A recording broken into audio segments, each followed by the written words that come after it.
अस्सलाम वालेकुम स्टूडेंट, आज का हमारा जो टॉपिक है करंट इलेक्ट्रिसिटी है। आज हम करंट इलेक्ट्रिसिटी के बारे में सीखेंगे कि ये करंट इलेक्ट्रिसिटी क्या रहती, करंट क्या रहता। देखिए कुछ चीज़ें आपकी स्क्रीन पे दिखाई दे रही है जो कि करंट इलेक्ट्रिसिटी के ताल्लुक से आपको एक इन्फॉर्मेशन देती है। अब हमको ये सीखना है कि ये करंट पैदा कैसा होता है, फॉर्मेशन ऑफ करंट। तो सबसे पहले हम बेसिक से सीखेंगे कि करंट किस तरह से बनता है। तो इसमें पहली कड़ी आती है हमारी मैटर की। पहला हिस्सा हमारा, पहली स्टेप आती है मैटर। तो व्हाट इज़ मैटर? देखिए मैटर क्या है। अब देखिए मैटर के अंदर सबसे पहले मैटर जो है ऐसी कोई चीज़, ऐसी कोई शय, ऐसी कोई भी चीज़, सब्सटेंस जो जगह लेती और उसका वजन रहता, क्या रहता, उसका वेट रहता और वो एरिया कवर करती। क्या कवर करती है? एरिया। ऐसी चीज़ जो जगह लेती है और एरिया कवर करती है उसे क्या कहलाते हैं हम? उसे क्या कहते हैं हम? It is called as matter. The thing which is cover some area and which have some weight. उसका कुछ वेट रहता, वजन रहता है ना। फॉर एग्जाम्पल हम एक मैटर में आते, वैसा तो आपको पता है मैटर के कितने टाइप है? 3। Okay, liquid, solid and gases. और भी बने इसके 2, एक और भी। तो लेकिन हम जनरली हम जो स्टडी करें 3 पर ही करें। प्लाज्मा भी है लेकिन अभी एक नई टाइप बनी इसकी, वो अलग हमको स्टडी का मौजू नहीं हमारा। अब यहाँ पर मैटर जो है हमने देख ली, जिसको वजन रहता और जिसको वेट रहता और जो जगह लेता वो क्या कहलाता? मैटर। Okay, understand. अब देखिए मैटर के बाद, मैटर के अंदर अगर आप डीप में जाएंगे तो आपको मिलेगा आइटम। क्या कहलाएंगे ये? आइटम। मैटर के अंदर आपको मिलेगा आइटम, मतलब आप तोड़ेंगे उसको तो उसको आपको जब जाएंगे डिटेल में तो आपको आइटम नज़र आएगा। अब देखिए आइटम किस तरह से दिखाई देता है। ओके, अब आइटम के अंदर आप जाएंगे तो आइटम के अंदर इस तरह से आपको एक न्यूक्लियस रहता है। यहाँ पे क्या रहता है? एक न्यूक्लियस, जिसको हम मरकज़ा भी बोलते हैं, मरकज़ बोलते हैं, सेंटर। ओके, इसके अंदर न्यूट्रॉन और प्रोटॉन रहते हैं। न्यूट्रॉन मतलब जिससे कोई चार्ज नहीं रहता, निगेटिव चार्ज भी नहीं रहता, पॉजिटिव चार्ज भी नहीं रहता। जैसे हम गाड़ी का एक न्यूट्रल आता, ओके, जब हरा लाइट दिखाई देता तो न्यूट्रल है गाड़ी, मतलब गियर में नहीं है। वैसा न्यूट्रॉन पे कोई चार्ज नहीं रहता। और यहाँ पे रहता है प्रोटॉन। प्रोटॉन मतलब पॉजिटिव चार्ज। प्रोटॉन मतलब पॉजिटिव चार्ज, जिसके ऊपर पॉजिटिव चार्ज रहता है वो क्या रहता है? प्रोटॉन। ओके, अब इलेक्ट्रॉन जो रहते हैं ऐसे शेल में रहते हैं, इस तरह से इलेक्ट्रॉन जो रहते हैं शेल के अंदर रहते हैं, इसको हम मदार बोलते हैं। ओके, ऑर्बिट बोलते हैं इसको। यहाँ इलेक्ट्रॉन रहते हैं, क्या रहते हैं? इलेक्ट्रॉन। इलेक्ट्रॉन क्या रहते हैं? निगेटिव चार्ज पार्टिकल रहते हैं। कौन से पार्टिकल रहते हैं? Negative charge particle. अब निगेटिव चार्ज पार्टिकल क्या करते हैं? ये शेल में घूमते रहते हैं न्यूक्लियस के इर्द गिर्द, around the nucleus. They perform their action. वो क्या करते हैं? उनका अमल करते हैं। अमल मतलब घूमने का अमल करते हैं। और कुछ इलेक्ट्रॉन जो रहते हैं वो जो है तो सेंटर से लूजली कनेक्ट रहते हैं, मतलब उनका कनेक्शन जो रहता है लूजली रहता, मतलब उतने ताकत से बंधे हुए नहीं रहते, उतनी स्ट्रांग बाउंडेशन नहीं रहता, इनके अंदर बॉन्डिंग नहीं रहती। तो ये इलेक्ट्रॉन को हम ईजिली निकाल सकते।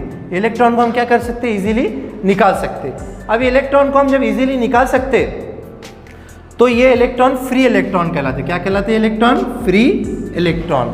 अगर कोई इलेक्ट्रॉन को हम आसानी से निकाल सकते, जो सेंटर से उनका कनेक्शन लूज रहता, जो घूमते टाइम वैलेंस इलेक्ट्रॉन रहते आसानी से निकल जाते, ये वैलेंस ही रहती है इनकी, निकल जाते हैं, यहाँ से निकल जाते हैं, आसानी से निकाल सकते हैं इसको। ओके, तो ये फ्री इलेक्ट्रॉन रहते हैं। जैसे कॉपर और एल्यूमिनियम के केस में हम देख सकते हैं ना, कौन से Cu एंड है ना एल्यूमिनियम Al, ये जो है तो यहाँ से आसानी से हम निकाल सकते हैं। ओके, ये 2 एग्जाम्पल दिया, बहुत सारे एग्जाम्पल है। अब ये जो है कॉपर एल्यूमिनियम का एग्जाम्पल दिया मैंने यहाँ पे, इसको हम इजीली निकाल सकते। तो जब ये इलेक्ट्रॉन निकल जाते तो इसे कहते हैं फ्री इलेक्ट्रॉन। कौन से इलेक्ट्रॉन? Free electron. अंडरस्टैंड हुआ? फ्री इलेक्ट्रॉन क्या है? फ्री इलेक्ट्रॉन क्या है? ऐसे इलेक्ट्रॉन जो बॉन्ड मरकज से, सेंटर से उसका लूजली रहता है, उसको आसानी निकाल सकते, वो फ्री हो सकते, घूम सकते, एक जगह से दूसरी जगह जाते। इसे क्या कहते हैं? Free electron. यही हमारा इलेक्ट्रिक करंट का कंसेप्ट है। पहले हम समझे इलेक्ट्रिक करंट में मैटर क्या है? जो वजन लेता, जगह लेता। फिर मैटर को डिटेल में पढ़े तो आइटम आया। आइटम में क्या? प्रोटॉन, न्यूट्रॉन, इलेक्ट्रॉन रहते और ये इलेक्ट्रॉन सेंटर से वीकली बॉन्डेड रहते और ये बॉन्ड इसका वीकली रहता, इसलिए फ्री हो सकते, जा सकते, घूम सकते, तो इसे हम कहते हैं फ्री इलेक्ट्रॉन। ओके, अब देखिए स्टूडेंट्स, आगे हमको पढ़ना है इलेक्ट्रिक करंट। अब ये जो इलेक्ट्रॉन फ्री हुए थे, फॉर एग्जाम्पल अब ये इलेक्ट्रॉन फ्री है। ओके, ये इलेक्ट्रॉन क्या है? फ्री है, फ्री इलेक्ट्रॉन है। ओके, इलेक्ट्रॉन ए से बी पोजीशन पे जाता है, मतलब मूव हो रहा, फ्लो हो रहा। क्या हो रहा? फ्लो। क्या हो रहा? ये फ्लो मतलब बह रहा, मतलब फ्लो हो रहा। फ्लोइंग ऑफ इलेक्ट्रॉन, इलेक्ट्रॉन का बहना, एक जगह से दूसरी जगह जाना। Flow of electron from one place to another place, एक जगह से दूसरी जगह, या अपना मुकाम तब्दील करते। क्या तब्दील करते? अपने मुकाम तब्दीली करते या तब्दील करते, चेंज करते, उसकी पोजीशन क्या करते हैं? चेंज करते। इलेक्ट्रॉन फ्लो हो रहे, free electron move from one place to another place with respect to time. With respect to time मतलब काय के साथ? वक्त के साथ। किसके साथ? वक्त के साथ, एक टाइम के साथ। ओके, एक वक्त दरकार हो रहा है, इसको एक वक्त लग रहा और इलेक्ट्रॉन बह रहे, तो ये इलेक्ट्रॉन को हम लिखते हैं क्यू से। कैसे लिखते हैं? क्यू से। ओके, और ये टाइम को हम लिखते हैं टी से। टाइम को कैसे लिखते हैं? टी से। अब ये करंट जो है ये दोनों का रेशियो बन जाता है क्यू बाय टी। मतलब करंट क्या बनता है हमारा? Rate of change of flow of electron with respect to time. Flow of electron with respect to time, electron का बहने की शरह, इलेक्ट्रॉन की फ्लो होने की शरह क्या कहलाती? Electric current. इसे लिखते हैं आई से। अब देखिए आई इज इक्वल टू, ये जो क्यू है इसको हम लिखते हैं कूलम में। काय में लिखते हैं इसको? कूलम। एक इसकी यूनिट है कूलम। ओके, और टाइम गिनते हैं सेकंड, कूलम पर सेकंड। ये कूलम पर सेकंड को अगर हम पूरा पढ़ते तो ये एम्पियर बन जाता है। क्या बन जाता है? ये एम्पियर। क्या बन जाता है? ये एम्पियर। तो इसका मतलब करंट का यूनिट क्या है? एम्पियर है। आपने सुनेंगे 10 ampere, 20 ampere, 50 ampere, 100 ampere, 200 ampere, ये इसका क्या है? यूनिट है। क्या इसका? यूनिट। ओके, तो करंट क्या है फिर? क्यू बाय टी और एम्पियर में। अगर इसको और भी निकालना है, I is equal to Q by T है। अगर आपको चार्जेस निकालना है, कितने सर्किट के अंदर चार्जेस, तो ये इसको इससे मल्टीप्लाई कर दो, I into T is equal to Q. ये भी एक फार्मूला बनता। अगर आपको टाइम निकालना है, टाइम इज इक्वल टू क्या हो जाएगा? आई को इधर ला लो, क्यू बाय आई, ये हो गया टाइम। इस पे से हम एक, इस पे 3 फार्मूले हम बना सकते हैं। It is called as current. It is called as current. और ये ओके, हमारा नेक्स्ट टॉपिक है रेजिस्टेंस। अगर हमारा नेक्स्ट टॉपिक क्या है? रेजिस्टेंस। रेजिस्टेंस आप देख रहे हैं स्क्रीन के ऊपर, इसकी फिगर कैसी है, इसकी तस्वीर किस तरह से दिखाई देती है हमारे। तो हम इसको डेफिनेशन पढ़ेंगे पहले। इसकी डेफिनेशन क्या है, इसकी तारीफ क्या है, रेजिस्टेंस क्या है। रेजिस्टेंस क्या है? एक किस्म का अपोजिशन है। रेजिस्टेंस मतलब अपोज करना। अभी किसका अपोजिशन करता है? ये किसको अपोज करता है? ये अपोजिशन किसका करता है? करंट का। किसका करता है? करंट का। मतलब ये करता फ्लो ऑफ इलेक्ट्रिक करंट को अपोज करने की कोशिश करता है, ये अपोज करता, तो ये क्या कहलाता है? रेजिस्टेंस। क्या कहलाता है? ये रेजिस्टेंस। ऐसी चीज जो इलेक्ट्रॉन को बहने में अपोजिशन करती। फॉर एग्जांपल आप देखिए स्क्रीन पर, अब देखिए, अब ये आपके पास एक वायर है। ओके, ये इलेक्ट्रॉन बह रहे, अब ये सीधे सीधे नहीं बहते। यहाँ पर कैसा रहता? दूसरे भी इलेक्ट्रॉन रहते, दूसरे भी मटेरियल रहते इसके अंदर, जो इसको क्या करते? ब्रेक करने की कोशिश करते, इसको रुकाने की कोशिश करते। तो यही जो रुकाने की कोशिश करते, इलेक्ट्रिक करंट को ब्रेक करने की कोशिश करते, इसे हम क्या कहते हैं? रेजिस्टेंस। क्या कहते हैं इसको? रेजिस्टेंस, मज़ामत। ओके, इसका सिंबल इस तरह से रहता और इसकी यूनिट जो रहती ओहम में गिनते। काय में गिनते इसको? ओहम में। रेजिस्टेंस काय में गिने जाते हैं? ओहम में। ओके, 10 ओम, 20 ओम, और इसका सिंबल इस तरह से रहता है। रेजिस्टेंस क्या है? Oppose to the electric current. Electric current को, इलेक्ट्रॉन को बहने को, करंट को बहने को क्या करता? वो अपोज करता। ओके, अपोजिशन करता। क्या करता? वो अपोजिशन करता। ओके, देखिए हमारा अगला टॉपिक है कंडक्टर। क्या है हमारा अगला टॉपिक? कंडक्टर। अब ये कंडक्टर क्या रहता है? कंडक्टर मतलब ऐसी शय, ऐसी चीज, ऐसा सब्सटेंस जिसके अंदर से क्या बहता? करंट बहता, करंट फ्लो होता, मतलब करंट उसके अंदर से गुजर सकता। फॉर एग्जाम्पल यहाँ पर देखिए, ये एक लोहे की रॉड है। ओके, अब इसके अंदर इलेक्ट्रॉन फ्री है। इलेक्ट्रॉन क्या है? फ्री है। ये फ्री इलेक्ट्रॉन जो है बहते, तो ये करंट बनाता। क्या बनाता? ये करंट। तो इसका मतलब कंडक्टर क्या है? The substance which have tendency to flow the current और free electron are present in it. इसके अंदर फ्री इलेक्ट्रॉन रहते हैं। इसकी डेफिनेशन आप देख सकते हैं। Okay, flow of electron in it, और इसका रेजिस्टेंस कम रहता है। इसका मतलब ये इलेक्ट्रॉन को अपोज कम करता। इसका मतलब इसके अंदर इलेक्ट्रॉन बहते, इसका मतलब इसकी रेजिस्टिविटी कम रहती। अब ऐसा नहीं रहता कि हर चीज़ का रेजिस्टेंस अलग अलग रहता। कोई अगर बारीक है तो उसका रेजिस्टेंस ज़्यादा रहेगा, कोई अगर मोटा है उसका रेजिस्टेंस कम रहेगा। फॉर एग्जांपल आप सीधी सी बात है, एक सड़क अगर छोटी है तो वहाँ पे ट्रैफिक ज़्यादा होगा, है ना, देखिए, और एक सड़क बड़ी है तो वहाँ पे ट्रैफिक क्या होगा? कम होगा। इसका मतलब ये डिपेंड करता है उसके साइज पर। काय पर? साइज पर। Okay, it is called as conductor. It is called as conductor. मिसाल के तौर पे एग्जांपल कंडक्टर के देख लीजिए।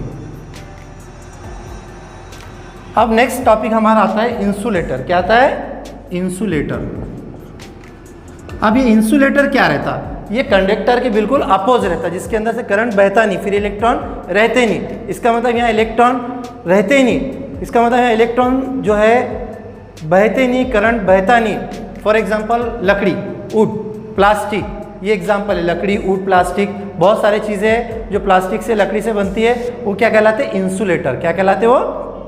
इंसुलेटर। ओके, इसके अंदर से फिर इलेक्ट्रॉन रहती नहीं, करंट बहता नहीं। एक आता सेमी कंडक्टर, सेमी कंडक्टर, या सेमी भी बोल सकते हैं, सेमी भी बोल सकते हैं। Okay, semi conductor. ओके, अब ये सेमी कंडक्टर दोनों काम करता, कंडक्टर का भी और इंसुलेटर का। बास कंडीशन में, कुछ कंडीशंस में क्या होता है बच्चों, ये कभी करंट बहता है इसके अंदर से, और बास कंडीशन में इसके अंदर से करंट नहीं बहता। जैसा सिलिकॉन, सिलिकॉन है, जर्मेनियम है। ओके, ये क्या है? Semi conductor. ये कभी कभी कंडक्टर, इनको कुछ कंडीशन में करंट बहता है इसके अंदर से, फिर इलेक्ट्रॉन रहते हैं, और कुछ कंडीशन में करंट नहीं बहता। इसे क्या कहते हैं? Semi conductor. तो हमने देख लिया कंडक्टर, इंसुलेटर और सेमी कंडक्टर। इसके एग्जाम्पल भी देख लीजिए आप। पोटेंशियल, पोटेंशियल क्या है? देखिए, इसको बहुत सिंपल लैंग्वेज में हम समझेंगे पोटेंशियल क्या है। फॉर एग्जाम्पल, ये पॉजिटिव चार्ज है इनफाइनाइट पोजीशन पे। कहाँ पर ये? इनफाइनाइट पोजीशन पे। ओके, ला महदूद मुकाम पर है। ओके, और ये आपकी इलेक्ट्रिक फील्ड है। ये क्या आपकी? Electric field. ये आपकी है इलेक्ट्रिक फील्ड। ओके, ये कौन सी फील्ड है आपकी? Electric field. अब ये इनफाइनाइट पोजीशन से ये चार्ज को यहाँ पर लाना इलेक्ट्रिक फील्ड के अंदर, तो ये कहलाता इलेक्ट्रिक पोटेंशियल या पोटेंशियल। ओके, ये क्या कहलाता है? Electric potential. पोटेंशियल मतलब work on unit positive charge to the required electric field, मतलब यहाँ से इसको यहाँ पे लाना, ये क्या कहलाता है? इलेक्ट्रिक पोटेंशियल या पोटेंशियल। अब इलेक्ट्रिक पोटेंशियल का और भी एक डेफिनेशन है कि इलेक्ट्रिक पोटेंशियल को क्या डिफाइन करना है। अब समझो आप इलेक्ट्रिक पोटेंशियल निकाल रहे हैं, क्या निकाल रहे हैं? Electric potential. तो इलेक्ट्रिक पोटेंशियल क्या है? इलेक्ट्रिक का लेवल कितना है वहाँ पर, electric level at that point. यहाँ पर ये पॉइंट पर समझो, फॉर एग्जांपल आप यहाँ पर है, ये पर है, तो इस पर इलेक्ट्रिक का लेवल कितना है, तो ये क्या है उसका इलेक्ट्रिक पोटेंशियल। उसके पॉइंट का उस पर लेवल कितना है इलेक्ट्रिसिटी का, वो क्या होगा? Electric potential. और सादी भाषा में, कंसेप्ट में अगर आपको समझना है, सिंपल लैंग्वेज में, सिंपल लैंग्वेज, ज़्यादा कॉम्प्लिकेशन नहीं, तो ये इनफाइनाइट पोजीशन से चार्ज को यहाँ पे इलेक्ट्रिक फील्ड में लाना, ये पोटेंशियल है, और उसका लेवल मालूम करना, वो इलेक्ट्रिक पोटेंशियल। देखिए पोटेंशियल डिफरेंस क्या रहता है, जिसको हम पीडी भी बोलते हैं, पोटेंशियल डिफरेंस। ये क्या रहता कि इलेक्ट्रिक फील्ड के अंदर, किसके अंदर? इलेक्ट्रिक फील्ड के अंदर एक पॉजिटिव चार्ज को move from one place to another place, मतलब एक मुकाम से दूसरी जगह लेकर जाना। फॉर एग्जांपल, ये आपको सादा इसमें समझना है, ये आपने एक बैरल लिए, इसके अंदर आपने पानी भर दिया इस तरह से। We have to fill this barrel with the help of some water and another barrel taken as in front of this barrel, इसमें हमने कम पानी लिया। ओके, अब देखिए यहाँ पर अगर हमने पाइप से जोड़ दिए, तो जाहिर सी बात है कि ये जो पानी है, ये जो वाटर इससे इसमें जाएगा। ओके, कब तक? जब तक दोनों का लेवल बराबर हो जाएगा, लेकिन जब तक इसका लेवल ज़्यादा रहेगा तो बहते रहेगा। इसी तरह से पूरे कंडक्टर के अंदर जो है तो इलेक्ट्रॉन एक ही डायरेक्शन में बहते, इलेक्ट्रॉन क्या होते हैं? एक ही डायरेक्शन में बहते। अब ये इलेक्ट्रॉन एक ही डायरेक्शन में बहते, तो इसको एक बैटरी जोड़ा जाता है। क्या जोड़ा जाता है? बैटरी, जो कि इलेक्ट्रॉन को इस तरह की डायरेक्शन देती है और करंट को इस तरह की डायरेक्शन देती है, जिससे इलेक्ट्रिक पोटेंशियल डेवलप होता है पॉजिटिव और नेगेटिव चार्ज के दरमियान। ओके, मतलब एक चार्ज को हम लेकर दूसरी जगह जाना, one place to another place, it is called as potential difference. बर्की कवा बोलते हैं इसको। ओके, इसकी देख लीजिए हमको वोल्टेज। वोल्टेज भी जो है तो related to the electric potential से। जैसा वोल्टेज क्या है? Work on charges, work on charges, W/Q। मतलब ये क्या है? किया गया काम है। वोल्टेज क्या है? किया गया काम, काय पर? चार्जेस पर। Work on unit charges, work on unit charges, मतलब W/Q, ये काम है।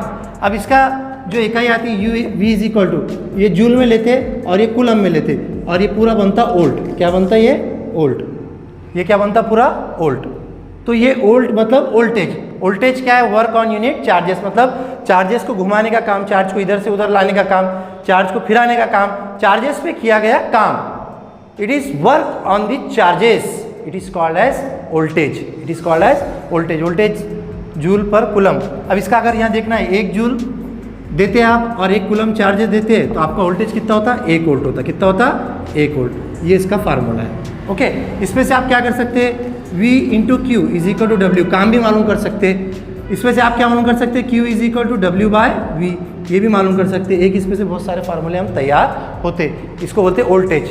देख लीजिए वोल्टेज हम बोलते हैं हमारे घर पे, हमारे अतराफ देखते हैं कि वोल्टेज बढ़ गया कम हो गया, ये चार्जेस के अंदर चेंजेस आने से, इलेक्ट्रिसिटी के अंदर चेंज आने से होते रहता। ओके, अब ये समझने के लिए आपको एक सर्किट बनाना पड़ेगा, जैसे पॉजिटिव निगेटिव चार्ज की एक बैटरी, ये की। ओके, अब ये करंट बह रहा है यहाँ पे से, अब यहाँ हमने एक लाइट लगा दी है। ओके, अब देखिए यहाँ पे, यहाँ क्या होता, इस तरह से करंट बहना शुरू होता। ओके, तो यहाँ पर ओम्स का कहना है कि भाई तुम जितना ज़्यादा वोल्टेज देंगे, जितना ज़्यादा करंट देंगे उतना ज़्यादा वोल्टेज बनेगा। मतलब क्या हो जाएगा, V directly proportional to I, मतलब वोल्टेज जो है करंट के साथ डायरेक्टली प्रोपोर्शनल है। वोल्टेज क्या है, करंट के साथ डायरेक्टली प्रोपोर्शनल, मतलब करंट और वोल्टेज एक साथ बढ़ते रहते। इनकी जो ग्राफ आती है इस तरह से आती है, लीनियर आती है, सीधी सीधी, देखिए सीधी बढ़ती है। ये वोल्टेज और ये करंट दोनों एक साथ बढ़ते रहते, जितना ज़्यादा वोल्टेज देंगे उतना ज़्यादा क्या होगा, करंट होगा। तो इसका मतलब V is equal to IR। अब ये R क्या है, ये हट जाता जब सिंबल ये R आता, R है रेजिस्टेंस, R क्या है, रेजिस्टेंस, मज़ामत जिसे कहते हैं। तो ये ओम्स का कानून है, V is equal to IR। अब इसमें से R मालूम करना है, रेजिस्टेंस, कितना रेजिस्टेंस यहाँ यूज़ हुआ, यहाँ कितना रेजिस्टेंस लगा, तो क्या हो जाएगा V बाय I। मतलब आपको यहाँ निकालना पड़ेगा वोल्टेज कितना है और करंट कितना दिया, उससे रेजिस्टेंस। ये फार्मूले से आप दो तीन चीज़ें आप मालूम कर सकते, करंट मालूम कर सकते, वोल्टेज मालूम कर सकते, रेजिस्टेंस मालूम कर सकते। इस तरह से ओम्स का कानून है। ओके, ओम्स ने क्या बताया, वोल्टेज बढ़ाओ करंट बढ़ता, करंट बढ़ाओ वोल्टेज बढ़ता, दोनों डायरेक्टली प्रोपोर्शनल होते। ये सिंबल है प्रोपोर्शनल का, इसको हटाए तो ये R आता और इक्वल टू का सिंबल आता, यहाँ से R भी हम मालूम कर सकते हैं। Okay, it is called as Ohm's law. देख लीजिए इसे, आप स्क्रीन पर देख रहे हैं कि कुछ चीज़ें मैंने लिया जो कहाँ कहाँ यूज़ होती है। देखिए इसके अंदर वोल्ट मीटर है जो V से बताया गया है। वोल्ट मीटर काय के लिए यूज़ होता, वोल्टेज के लिए, काय के लिए, वोल्टेज मेजरमेंट के लिए। वोल्टेज अगर गिनना है तो वोल्ट मीटर में होता है। ओके, देखिए इसका सिंबल और भी बता देता हूँ आपको, ये वोल्ट मीटर। ओके, ये वोल्टेज के लिए। नेक्स्ट है हमारा एम मीटर। एम मीटर काय के लिए होता, एम मीटर हमारा इलेक्ट्रिसिटी गिनने के लिए होता, काय के लिए होता, इलेक्ट्रिसिटी गिनने के लिए। ओके, गैलोनोमीटर काय के लिए इस्तेमाल होता, गैलोनोमीटर हमारे पास यूज होता डिफ्लेक्शन मोजने के लिए। We have to measure deflection, पैमाइश करना है किसकी, डिफ्लेक्शन की, मेजर करना है डिफ्लेक्शन को, तो वहाँ पर क्या यूज होता, गैलोनोमीटर। ओके, इस तरह से ये जो सिंबल है ये रेजिस्टेंस का है, ये किसका सिंबल है, रेजिस्टेंस का। ये जो सिंबल है वेरिएबल रेजिस्टेंस का है, मतलब बदलने वाला रेजिस्टेंस अपनी कंडीशन के हिसाब से। ये जो सिंबल है ये की है, क्लोज की, बंद। ये जो सिंबल है ये ओपन की है, किसकी है, ओपन की। ये सिंबल आपको याद रखना है। ओके, ये जो सिंबल है हमारा लाइट का, इस तरह से दिखा रहा है, लाइट फ्लो हुआ, ग्लो हुआ लाइट जैसे रोशन हो। ओके, ये लाइट का है। अलग अलग इसके अंदर यूज़ करे वाले सिंबल आप ध्यान में रखिए, आपको 11th 12th में बहुत काम में आने वाले और 8th 9th 10th में भी बहुत काम में आने वाले। ये हमने चैप्टर का बेसिक पूरा बनाया था। अगर आपको पसंद आया तो वीडियो को लाइक कीजिए, चैनल को सब्सक्राइब कीजिए और अपने दोस्तों में भी इसे शेयर कीजिए ताकि उनको भी फ़ायदा पहुँचे। ओके, और जब भी आप वीडियो देखते हैं तो वीडियो को लाइक दिया करो, क्योंकि इससे कैसा होता है, हमको मोटिवेशन मिलता है। ओके।